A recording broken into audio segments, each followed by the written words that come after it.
The Environmental Protection Agency's Region 5 director made a stop at a farm in Mason recently, all part of an effort to encourage open communication between the EPA and farmers in Michigan. EPA Region 5 Director Kurt Thiede says the hope is to make the agency less of a faceless bureaucracy.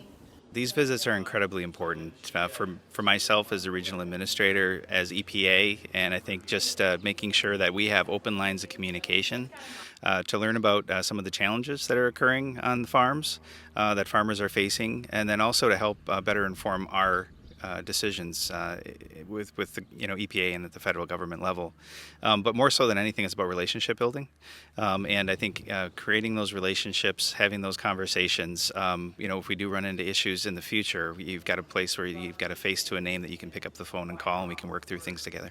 It's all about relationships. It's those relationships that now I'm more confident to call your office and explain maybe what's going on in a situation that may be happening in Michigan, and see if that we can work across lines and see if we can come up with a solution amongst each other, instead of, we always have this stigmatism, it's EPA, and they're out to get us. It's not true. They're willing to work with us and work towards a solution, which I think is very important.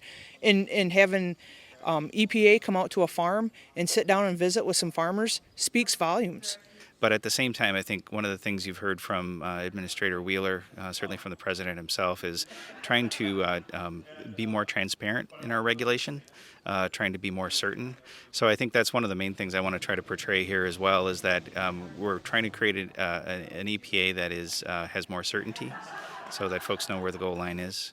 That's transparent, so they understand how to achieve that goal line and how to get there, and then that they've got a willing partner on the other end to help them walk through those processes. And I think my overall goal as regional administrator is making sure that engagement, meaningful engagement and conversation with the ag sector is the new norm. And I think that's something we're going to continue to strive to implement here in Region 5 and across EPA.